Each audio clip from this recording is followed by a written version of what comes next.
So today we're going to talk about a topic that's really interesting to me, and I think it should be of great value to those watching and listening moving forward. It's something we can spend, it's something we can save, we can invest it, we can share it, we can give it, and we can take it. But often I find we really don't value it, and we certainly can't get it back. And we're here to talk about time, a really valuable commodity and something that, like I said, I don't think we value as much as we should in the sales and marketing space. In his excellent piece of research, Time to Win, a whole study around consumer patience, Baer suggests that the majority of people, 64% to be precise, say speed is as important as price when making a buying decision. But who sells speed? Whenever we get into the trading rooms with organizations, we don't see people selling speed. We see people negotiating on price, losing margin. When in fact, what people might be buying is something that you aren't selling in the first place. So it's a real hot topic and something that I think listeners and viewers of this podcast will get stacks of value out of. We're going to talk about the attitudes of time, the purchase influence that it has on our buyers and our buying decisions, and the loyalty that can be derived from it. So we're going to unpack a lot. We're going to talk around a lot.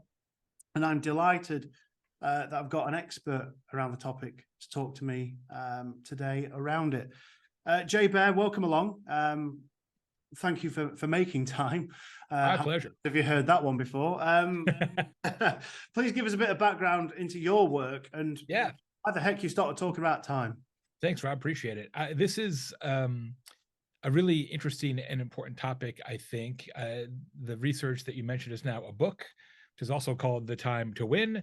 And it's my 7th business book. Every book I've ever written has included something about time and speed, because I've always felt it's been a differentiator in business. But now it's even more important. Coming out of the pandemic, I sort of had this observation that we were talking about all these trends in business and in life, things like people not wanting to come back to the office. They don't want to commute anymore. They just want to work from home, or people like quitting their jobs so they can spend more time with their kids. Or there's one in the States now called leisure travel. The combination of business and leisure travel is when you bring your kids to the conference, so you can kind of double dip the trip. That's like a whole thing, right? So baseball, American baseball now has a pitch clock that they never used to have. So the baseball games are now 26 minutes shorter per game. And record ratings, record attendance, because who wants to spend an extra 26 minutes a night just, watch people kind of stand around, right? So I sort of looked at all those trends and I thought, I think these are actually the same trend, which is that coming out of the pandemic, we care about our time and how we spend it more than we used to. But as always, I don't write a book unless I've validated it with research, because it bothers me when people stand up on a stage or say, buy a book, and just like, I'm a guy who thinks a thing and you should agree and give me money to, just like, how about making sure this is true? And in truth, Rob, there's been times in my career, which I've been doing this for 30 years now, there's been times in my career where I've like, here's an idea that I think is true. And then I did the research and it wasn't true. And I killed the book and killed the whole project, because I'm not going to, lie about it. Anyway, so we did the research here and found that indeed, people do care about time more than they used to. And that has huge implications for business. I think what we've been reminded is that all of us have 1,440 minutes a day. And you can't make more and you can't buy more. You just can't get more. I really believe this, Rob, that time is the only resource that we actually share equally on this planet. The only one. And in my own life, and I suspect in your life and in the lives of your listeners and viewers, we make decisions that are rooted more in time and speed than we used to. We have already elevated speed on our personal list of priorities. But weirdly, most businesses haven't. So there's increasingly a disconnect between how much the customer cares about speed and how much the business cares about speed. And closing that gap is sort of what this project is about. Well, it's a nice framing, and thank you for for taking the time to do that. I think we were out in the States recently. We went to our first baseball game. Yeah. Now, as British people watching that game, I guess it's like you guys watching cricket. You perhaps don't understand elements of it, but yeah, the shot clock was a real. It really split the crowd. I think there were some people we were hearing, the more aging crowd, as we might touch on later, were the purists. They wanted it as normal, but the cab driver and the younger folks in the crowd that we're speaking to really found that excitement. There was like a level of excitement, and it just made me think. And I'm glad I found your work since then, because I was sat there thinking, is this because we just want excitement more, or are we becoming more impatient? As a society, are we more impatient, or is it just there is more value on our time? Where do you sit with that? Probably both. Mm-hmm. I think we are less willing to waste time than we used to be. And then I think technology has made us less patient also. There's a lot of things that have happened. Yeah, there's a lot of things that have happened in the last 5, 10, 15, 20 years that have changed our relationship to what is considered fast or what is considered to be acceptably responsive. I mean, here in the States, Amazon is such a massive, massive, massive player in every industry, and you just take it for granted. Like I had to buy a replacement, one of these, whatever the hell this is. I had to buy one of these things yesterday because the cord was broken, and I got it on Amazon, and it's going to be here, like in an hour, right? So it's 20 hours to make one of these things and bring it to my house. And you just start taking that for granted, and you forget it wasn't that long ago that would have been crazy, unthinkable, like bizarre, a magic trick, right? And so, as I said, I've been doing this for quite a while, and I've worked with hundreds and hundreds of brands in my career as a consultant and a strategist. And the one thing I've discovered, Rob, is that customer expectations, kind of change over time, but the one customer expectation that never changes is speed. It never goes backwards. I've never in my whole life heard a customer say, I've been thinking, and next time, why don't you guys just do that more slowly? Right? Nobody's ever said that, right? So what was fast 5 years ago is commonplace today, and it will continue to escalate. And so, yes, by definition, just in the world we live in, we're less patient because we don't have to be patient anymore. Yeah, and it's a bit of an unfair or an unfair barometer, I guess, but very real that every industry, every sector, even B2B, is compared to Amazon. Like you say, yes, I don't care if I'm shopping for a plug cable or if I'm buying a complex B2B decision. I want absolutely. Yeah, is it fair? Nope. But I mean, what are you going to say to the customer? And actually, it's interesting you say that, because it wasn't that long ago. I'm going to say 6-7 years ago, where in my work, I would often hear customers say things like, that's pretty fast for a bank, or that's pretty fast for a hospital, or that's pretty fast for a B2B software company, or that's pretty fast for an accounting firm. Nobody says that anymore. No, you don't get a pass anymore for your industry, because we've all sort of, it's all blended together now in terms of expectation mapping for the customer. Because yes, it may take longer for B2B, but then on the B2C side, they're getting it instantaneously. And how can that not affect your expectations? Yeah, interesting, isn't it? Yeah, that caveat of you're okay for an accountant, you're okay for this, you're okay. Now, it doesn't matter. I'm a customer. Yeah, it used to matter. You used to be able to play that game, not anymore. Treat me the same as a buyer. And I think what did give us a bit of slack, Jay, and I'm interested to chat around this, is it feels way back when, but during COVID, we're in 2023, the back end of 23 now. So it's almost 4 years now since that kicked off.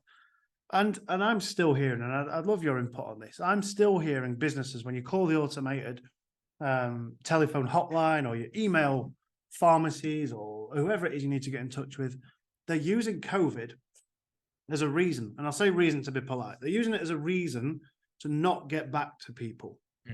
Do you think that's still acceptable, or are these organizations taking liberties with our patients, using it to operate differently, cut costs. Where do you sit with COVID as an excuse for response times and dealing with customers? It's no longer a valid excuse. And the data is really clear on this. We did the research. 83% of customers say that they expect your business to be as fast or faster than it was before the pandemic. Now, you're exactly right, Rob. There was a period of time there during the pandemic. It was kind of nice where businesses and customers were kind of on the same page there for a bit. And customers would say things like, well, look, we understand it's COVID and maybe you got a labor shortage or you got supply chain issues or, you can't get the parts or whatever. And like, we're just happy that you're still in business. Go ahead and get it to us whenever you can. We're all in this together. Go team. And they don't say that anymore. That is no longer the case. You do not get a pandemic pass the way you once did. And it's 83%, you say, were 83% expecting the same, or is that faster? Right, as okay. faster, yeah, than the pandemic. Now, businesses need to take heed. If they're cut staff out of their call centers or their response or their customer service and saying, because I heard this genuinely I phoned my pharmacy last week, due to the current crisis. That's their automated message. It's like, well, which crisis? Is this a Ukrainian crisis? A Palestinian crisis? Like, what are you talking about? Which month's crisis are we talking about? And I just think I guess actually maybe it's brilliant. If you just say the current crisis, then they can decide which crisis you mean. They never have to actually change the message. It's good. We're so on point with the crises. Yeah, there's so many. They're like, oh goodness me. So they're smart and we're dumb. Have them on the show. I'm glad our American friends are on par with us around this COVID as an excuse. I think it's something that's really grinding my gears. And I think if we could help businesses understand around the speed of response and the benefits that they're having, instead of it as a short-term cost-cutting exercise, there's a really interesting part of your report that this sort of segues into around speed of response. Why is it important to a company's bottom line? Ultimately, that's all they care about. Is it winning more business? Can you expand on that? For sure. There's a couple of reasons. First of all, half of all customers will hire whomever contacts them first, regardless of price. So in a B2B context, my friend Kelly runs a marketing agency here in the Midwest. She had a client who needed to do an outdoor billboard campaign, outdoor advertising. So she got a hold of the 3 different companies that sell outdoor advertising around here. About a $50,000 campaign. So a pretty good project, $50,000. And first company got back to her in 4 hours and said, "Yep, we understand what you need. We'll put together a proposal." Second company didn't call her back for 2 days. Third company didn't call her back for 11 days, at which point she'd already booked the job with the first one. Now, the first one was not the least expensive. In fact, it was the most expensive. But it doesn't matter in many cases because we interpret speed as caring and we interpret responsiveness as respect. We interpret responsiveness as respect. So if you know that half of the customers are going to hire whomever contacts them first, wouldn't you want to just organize your business so that you can be first? That seems to be an easy way to make more money. Furthermore, it's not just about being first at the initial purchase.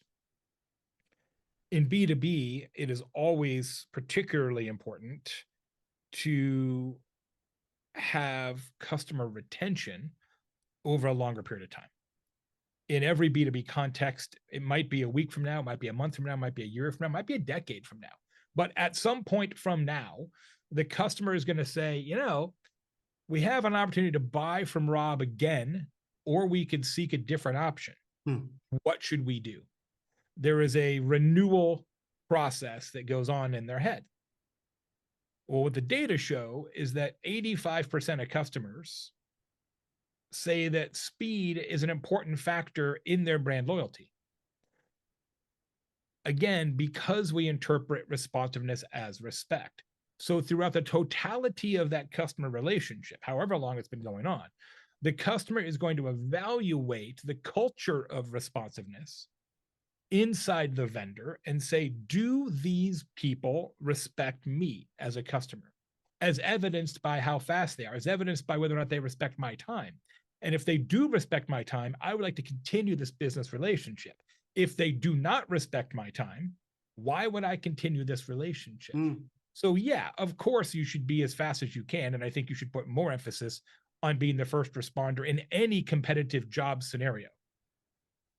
But it's not just that, right? You've got to be on top of it all the time, because it will literally impact your retention rate and your churn rate. Is there evidence around churn? Did the research go into that? How much it does protect churn? We didn't look at actual defections, because we asked a fairly broad set of, it was a lot of people, but it was not in a specific category. So the sample size would have been small enough that would be not statistically valid. We've certainly talked about doing that kind of research and putting the same questions to customers in a single industry. So insurance customers or software companies, what have you. But what we do find is very stark. I'm sure you saw it in the report, very stark customer psychology findings around when a business isn't as fast as you expected, how does that make you feel? And it's feelings that do not generate renewals. It's feelings like, I feel disrespected, I feel unhappy, I feel undervalued, right? All the things that are not going to lead to renewals. So we don't have a percentage or a dollar or pounds figure around churn, but it's something that we've certainly considered fielding research on that exact point. But I'm glad you flagged up the emotions, because I think it's true, isn't it? If you send an email out and you're just like, oh, you're all the same, it frustrates before you even hit send. So for me, from my own personal experiences, if someone does actually reply, the converse of that is almost amplified. It's like, I feel absolutely over happy that someone's replied. Isn't it sad, right? That you can actually trigger a powerful psychological advantage for your business just by being faster than customers expect. And why this is so important and such an opportunity is that they don't expect very much. I don't have data outside the US, but there's a study called the ACSI, the American Customer Service Index. And the ACSI measures customer satisfaction across the totality of the US economy. So every category, automotive, durable goods, electronics, everything. And last quarter, the ACSI was the lowest it's been in 18 years, meaning that customers are less satisfied with businesses and business responsiveness and service and customer support and all that. Customer satisfaction is the lowest it's been in 18 years. The good news is that means that customers don't expect very much at all because they're used to being treated poorly. I mean, that's just a fact, right? We are now we are accustomed to being treated shabbily. So all you got to do as a business is better than that. All you've got to do is like, look, people ask me all the time, Jay, what's the secret to your business success? And I'm like, here's what I do. I answer emails and phone calls quickly. Like legit end of strategy, right? Like it's, and what's crazy, Rob, is that is such a differentiator. It literally just makes money just by doing that. And this is it. We speak to businesses, I'm sure you do. They're looking for the secret sauce. They want the wisdom, the bullet.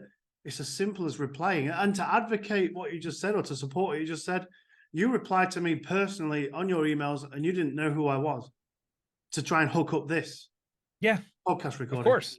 Why wouldn't you do that? So you respond. So you back it up with action. And I think that says a lot. About businesses. I mean, and it's as much as I love you, Rob, it's not, I don't do that because I'm like disproportionately nice. I do it because it's smart. Yeah. It's like, it's because people don't do that. Right. Like, so I make most of my money now. I sold my consulting firm a couple of years ago. I make most of my money now as a professional speaker. I'm in the Professional Speakers Hall of Fame and all these things. And I do 50 or 60 conferences per year. So literally every day somebody will put in an inquiry on my website and say, hey, we're giving a conference in Miami. We'd like Jay to come speak. Can he come, etc. Well, lots of people are in that business, but myself and my agent who works with me on that part of the business, we respond every single time within an hour. And people can't believe it. They are astonished. They are flabbergasted, because many people who do what I do and they give speeches, they're like, well, I'm on a plane, I don't have time, and I'll get around to that one later. And they it's just like my billboard example. Their initial response is 3 days later. Meanwhile, this person's got to find a speaker. Their boss is saying, who's the keynote speaker for the event? They're in go mode. And so if I can answer them back in an hour, my agent's on the phone same day, they've got a price in the morning, we got a contract by the end of the day, we can literally close the job before anybody else thinks about responding to the first email. Yeah, and I think listening to that as the live example, the billboard example previously, there's a research school of thought that suggests in a modern sort of buyer's journey, if you like, that 80% made up before they reach out. So Absolutely. It makes absolute perfect sense that when I do this or I do an email to you, if I get a quick response, you just said you're in go mode. I'm in the buying state, if you like. Yeah. I want to buy something. So who gets back to me first wins. It makes absolute logical sense. So we actually have data on it. We actually track it, because on the website, we can look into the analytics and see how much time have people spent on the site, how many visits have they had to the site, how many pages have they looked at on the site before they get to the contact us form. And there's only 2 buckets, right? There's bots that have been on the site for 5 seconds and then go to the contact us form and spam us. Or there's meeting planners who have been on the site for 14 minutes, right? They've looked at sample videos, they've read speech descriptions, they've looked at testimonials from other clients, right? They've read my bio, all this stuff, and then they go to the contact us form. So you're exactly right. This idea that like, I don't need to get back to them early because they're in early stage research is not true. Their late stage research is just the first touch. Exactly. And I've got to ask Jay, what are businesses telling you about why they don't do this? Why are they leaving that on the table? Why are they not responding quickly? 2 reasons. One, most businesses feel like they're fast enough. Based on what? I should say 3 reasons. Yeah. Most businesses feel like they're fast enough. Based on nothing, based on anecdote, essentially. Based on, we don't get, here's exactly what it is. Most people feel they're fast enough because they don't get complaints about speed. Yes. Right? Nobody calls them and says, you weren't fast enough. And if I can just tell a little story about this. Please. Go back to the billboard example. Company 2 and company 3, who didn't get that B2B job for $50,000. They think they lost on price. They think they lost on price. When we lose on speed, we always tell ourselves it was price. That's the natural human reaction. We always think, well, they must be willing to do it less. That's foolish. They're running a bad business. As opposed to the truth, which is they just run a better business that is more able to respond to inquiries more quickly. We always think it's price. I've been doing this a long time. It's almost never price. The scary part for business, especially B2B, is that when you lose on price, it is almost always invisible. The next time a job comes in, you drop your price. You're like, I'm going to be more competitive next time. You still don't get hired. You're not any faster. You're just cheaper. Next time, drop your price again. Still don't get hired. Not any faster, just cheaper yet. Right? Eventually, you'll get hired. Eventually, you'll be so much less expensive when all your profit is gone. Eventually, you'll get hired, but then you're not making any money. You're just corkscrewing yourself into the ground. And the scary part, Rob, is there is no report.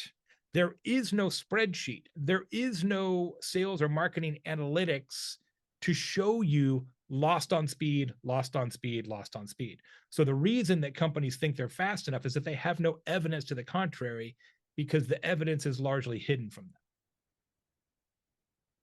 That's the scary part. That is scary, and I can just hear it playing out now. We lose on price. We lose on price. Yeah. Because that's what we can see. It's the tangible. We That's what you must can be see. too expensive. Yep. We must be too Yep. expensive. Yep. So that's one reason why they don't lean into it. The other reason is they think it'll be too expensive to be faster. We'll have to hire a bunch of people and get a bunch more technology, et cetera. And there may be some truth to that in some circumstances. But what's important to understand is that customers care about speed of response much more than speed of resolution. Unpack that one for us if you don't mind. I like that. Okay, so one of the principles in the book is this idea of replying without answers. So today, in most businesses, even in most kind of personal situations, if you've got a question, okay, let's say you've got a question for me. Jay, can you record this podcast Friday at 1:00? I may not know because I may have something that might happen Friday at 1:00. I might be out of town. I just may not have clarity on that answer yet. So what I typically would do, or what most people would do, is they go figure that out. They go check their schedule, they wait for the schedule to clarify, etc. Then they respond to you. And that could be an hour, could be a day, could be 3 days, could be a week. Don't do that. Because the whole time that I'm figuring it out, you're thinking, did that email go through? Did it go to spam? Do I have the wrong email address for Jay? Is Jay unavailable? Is he unhappy with me for some reason? You start playing all these mental games. And that creates a bunch of anxiety. And one thing I've learned is that anxiety keeps people's money in their pockets. So the better way to handle this is to reply without answers. You send me a note and say, hey, can you record a podcast Friday at 1:00? You immediately say, I don't know yet, but I'll let you know as soon as I figure it out. The second I say that, you know that I've responded, and it goes from your to-do list to my to-do list. It totally changes your psychology. Mm. And that's what customers care about. They want to be unburdened by the doubt about whether or not somebody's going to respond.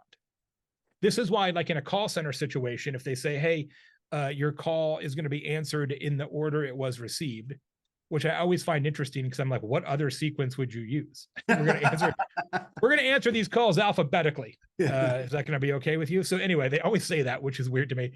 But then they say, okay, we think it'll be 11 minutes. That's really, really smart, right? Because I'm like, okay, now I've got some sort of idea. 10 minutes if they're just like, we'll get back to you, well, and you're in the queue, you're like, is this going to be 11 minutes? Is it going to be 7 hours? Your anxiety goes up and up and up, right? So we care about time to response more than time to resolution, because the second there's a response, like, okay, they're on it, something's going to happen. And businesses don't understand that often, and so they think that they've got to add all these people to be able to resolve faster, and it's more about just responding faster. Very interesting. That's a subtle, but I thank you for unpacking that, because I think that's very important. And I think in terms of measurement there, Jay, for example, response rather than resolution. Yeah.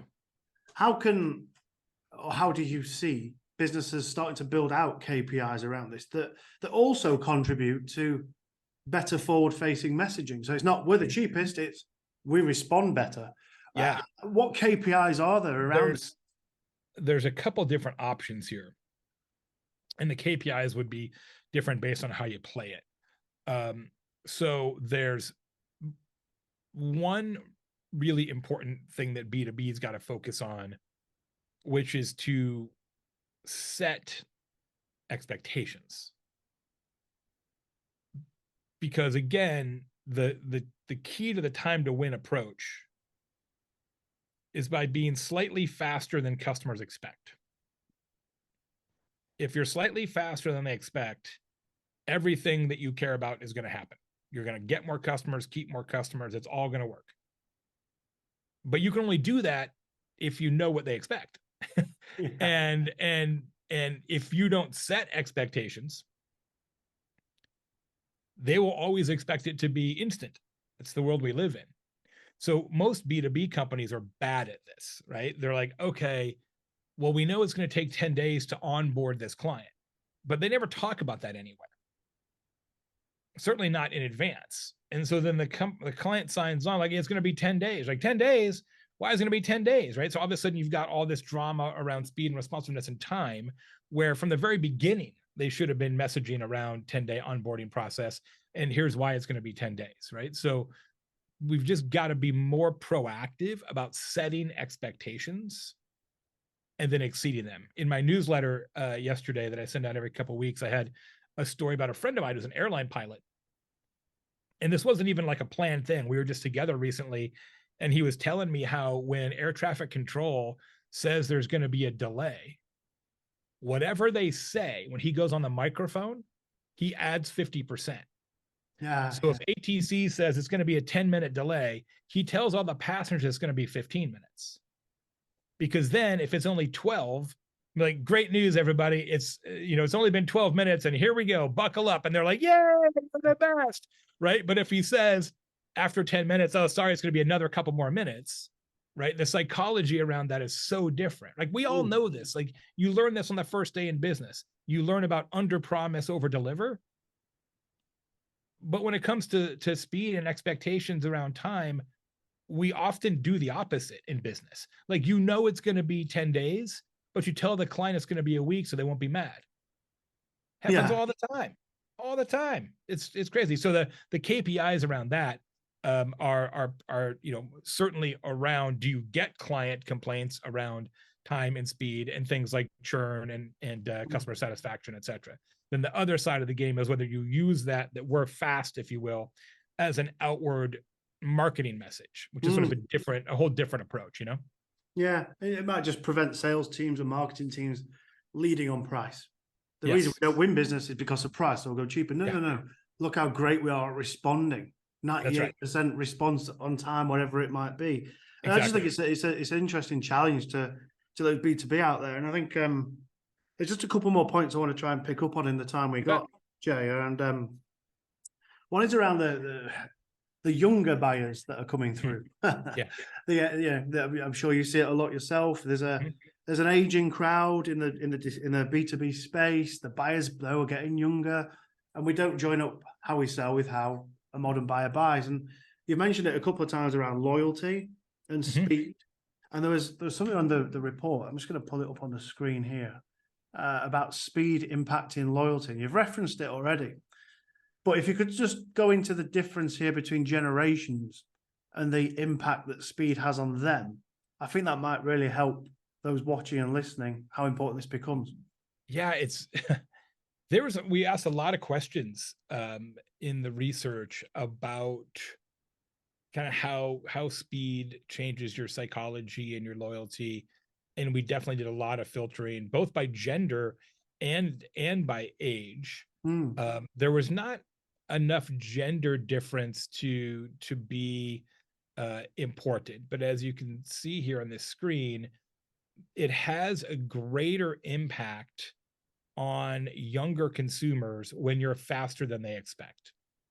Almost 4 in 10 Generation Z customers have a material impact on their loyalty when the business is faster, whereas for boomers, it's only 2 in 10. However, what is fascinating is that the actual patience factor is the opposite. And this shocked me. The most patient generation willing to give businesses slightly more time to respond, Gen Z, the youngest consumers. So they expect it more, but they're also more patient. Is that correct? They expect it less. Okay. They're more patient. They expect it less. But when you are faster than they expect, it has a bigger impact on their loyalty. I see. Yeah. But it really surprised me because, I've got 2 Gen Zs in my family, and I don't ever think of them as being super patient because they grew up with phones and all the stuff, right? I think it's maybe because they don't have as much stresses on their time.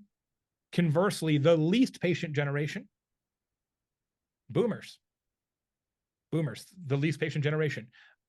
Is that because they have less time left on the planet? Probably, maybe. I don't know. That's maybe sounds right. Could be. They're just getting grumpy and old, huh? Yeah, that's it. That's it. But I find it fascinating because I've been in a lot of conference rooms in my life, and maybe you have as well, where I've heard somebody say a thing like, "Hey, uh, most of our clients are older, and consequently, they're likely to be retired. So we don't need to respond that quickly because they don't have anything else to do." I mean, I've literally heard people say that, and not just once. Turns out the data suggests the exact opposite is true. They don't have anything else to do other than wonder how come you haven't emailed them back yet. Mm. Right? So they are like, where is it? I want it now. Pretty fascinating, huh? Wow. Yeah, the disparity around that is crazy, isn't it? I guess, does that challenge when leadership or authority in an organization might be of the boomer generation, so they don't appreciate the impatience or the demands from Yes. millennials?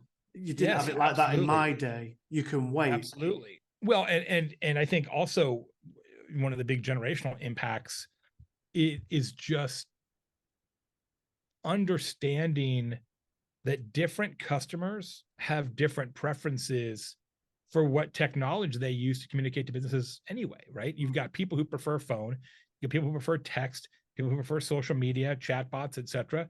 And the expectations around response time are different Yes. based on what you use to communicate.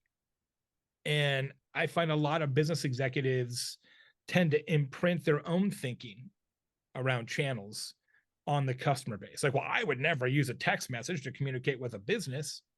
Cool, man, but like 40% of the world prefers that. So maybe you should not dismiss it.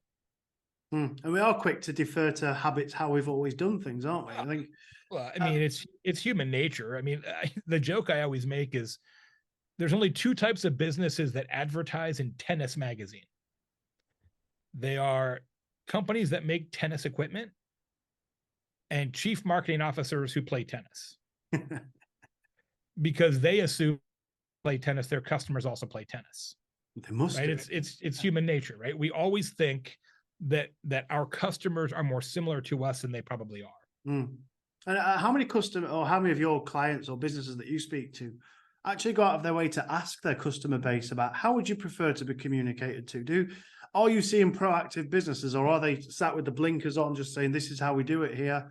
What's shifting the needle around that? It's not nearly as many as should. I actually wrote about that and made that a recommendation in my book, Hug Your Haters, which came out several years ago. It was one of the recommendations in the book is if you're going to have any kind of sign up form, data collection, something, just ask people, how would you prefer that we communicate with you? Phone, email, text, whatever, hostage note, like whatever is your deal, man. I do see it more than I did when I wrote the book, but I don't see it that much. Yeah, it challenges me. It really does, that we're not, for customer or businesses that say, well, customer friendly, we're customer focused, we're customer centric. It's just word. It means nothing unless you're actually asking. And one of the challenges that we see sometimes, Jay, is around the expectation of response. Does it mean, because for those listening here, that they need a call center open 24/7? No. I mean, it's a bit of a leading question, but help those out who might not be familiar with some of the technology that's around. Customers are expecting a fast response. How can businesses that might operate in different time zones, not have offices open, how can they build this into their cadence and their behaviors moving forward? Yeah, it kind of goes back to what we were saying earlier, that it's not so much about being instantaneous 24/7. It's about setting and managing expectations. So if there's a reason why you don't communicate to customers after a certain time or on a certain day, usually they're fairly tolerant of that, as long as it's not a surprise. So there's a business here in town that sells and services fireplaces. So I needed some fireplace help. And I looked on Google, as one does, to check their hours. And it said that they're open Wednesdays 10 a.m. to 4 p.m. Cool. So I drive over there on Wednesday. It's closed, and there's a handmade, handwritten sign on the door that says closed Wednesdays. And I was like, okay, so somehow Google's wrong, or they haven't told Google or something. And the fact that if they were closed Wednesdays, okay, I would just go Thursdays. But I didn't know that, right? So the fact that I was surprised about it is what makes you mad. And the same thing is true with customer contact, right? If you're like, hey, we only take calls from 8 to 8 Monday through Friday, or whatever the thing is, that's fine. You just got to let people know that that's the case. And ideally, especially for young people who don't take things at face value, ideally why that's true. Yeah. And the answer can't be we're just cheap and don't want to spend money on customer service. That's like not a good answer, right? There's got to be a little more nuance to it than that. But let people know why. Yeah. And just that joining up, I guess, of digital and physical. Yeah. Tell Google, what is it? 90% of a search starts online, or 90% of a decision starts online. That's going to Google. Update your hours. It's simple math, right? But listen, so Jay, we've covered out loads of good stuff in this conversation, and thank you for taking the time. In your excellent report around the Time to Win consumer patience study, there are 6 recommendations that you think businesses can do to improve through time and efficiencies. I don't want to give away the whole 6. Could you give us a sneak peek into a couple of those, and then I'll direct people to download? Yeah, you bet. Thanks. And you can get the report at theTimeToWin.com. I don't even ask for your email address. You can just grab it. Enjoy. I'll give you 2 of them. First one, and this is really the foundational piece that everybody should do first, is called a got it audit. A got it audit, which means how long does it take your customers to get whatever it is they need from you? How long does it take them to get a quote or a price or delivery or an invoice or a question answered? How long does it take? How long does it take? And that sounds super obvious, except when I ask business leaders that question, they say, well, Jay, usually it takes 2 days, but sometimes it's 3. If it's over a weekend, of course, it could be 5. And if Phil's on vacation, it's different. And then, if this I'm like, what? Stop. That's not data. That's just a collection of stories that you've chosen to tell yourself. You can't optimize your business based on anecdotes. And if the whole approach here, the whole thesis of the Time to Win is that you can use speed as a distinct competitive advantage, you have to know the actual numbers, right? Not just myths, right? So you're gonna have to do some backwards analysis and say, well, how long does it actually take us to get a delivery or an invoice or pay a bill or whatever the thing is? So that's step 1, is to perform a got it audit. Because if you're gonna optimize around speed, you have to know what the baseline is. Super. The last one will make you a bunch of money starting now. And it's called offering a fast pass. So Disney World and Disneyland here in the States, very famous theme parks, have a thing called Genie Plus.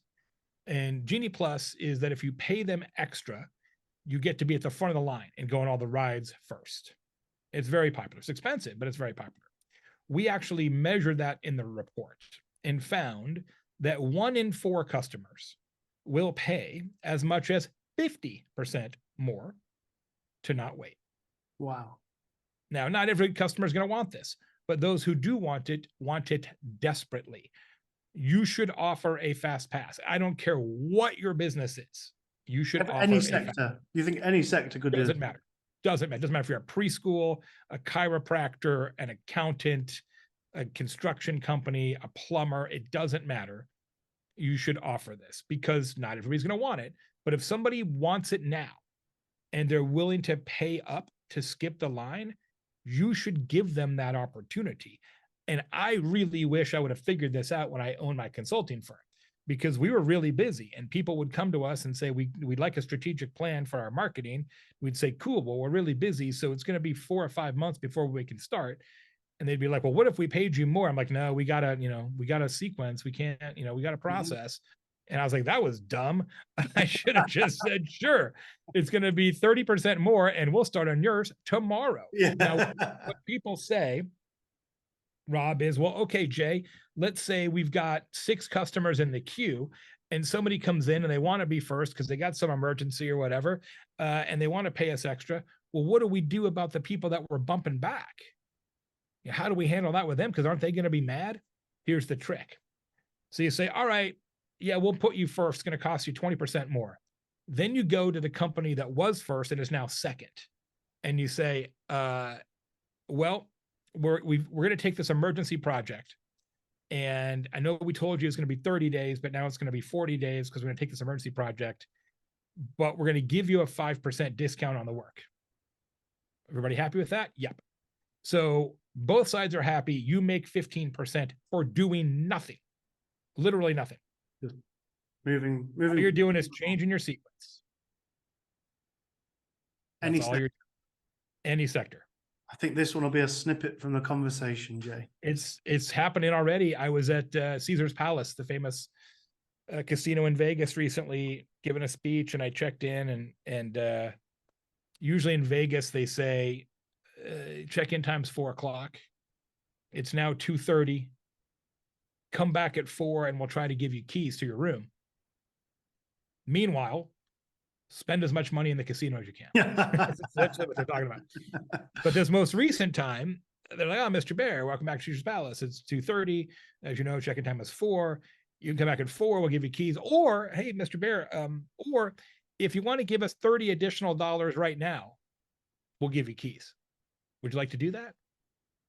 And I'm like, I'll lose more than $30 for sure. I'm like, yeah, yes, here's my money.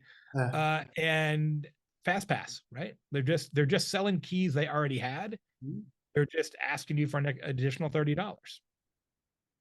It's a great concept. And I think you see it with, I'm sure you see it with airlines where you are as well, but yeah, airlines do it probably to a bit too much of an extreme. Yes. Yeah, so I think you probably pushed that a bit too far, but absolutely. Yes. What have you commoditized that you could probably...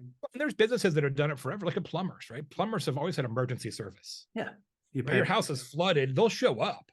It's going to cost you, but they'll show up tonight if you need them to. It's just going to cost you. Interesting takeaway.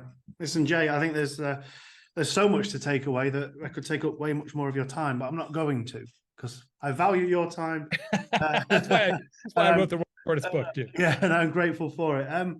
Jay, remind us again where we can find out about your work, where we can find the book. Which, by the way, is a very, very easy to read book. Yes, that's the idea. It's a very short book. It's a book about speed. So I'm like, this book needs to be short.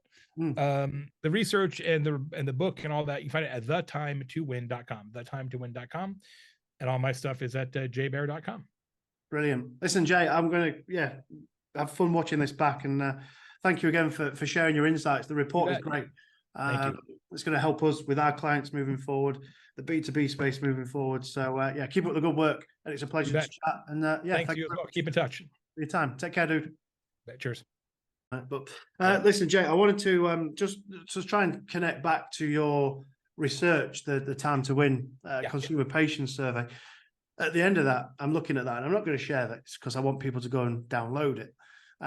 Down on page 25, there are 6 ways that you suggest businesses can improve with the study. Yes. Could you tease us with a couple of those? Of course. I'll tell you the first one and the last one. The first step is to perform what I call a got it audit. Got it audit, which asks you to figure out how long does it take your customers to get whatever it is that they need from you. Like, how long does it take somebody to get an invoice, or to get a price, or to get a delivery, or to get a bill paid, or to get a question answered, all the things that customers need. How long does that take? And that sounds really obvious, but it's not, because when I ask businesses this question, especially B2B, what I hear are things like this. Well, Jay, usually it takes 2 days.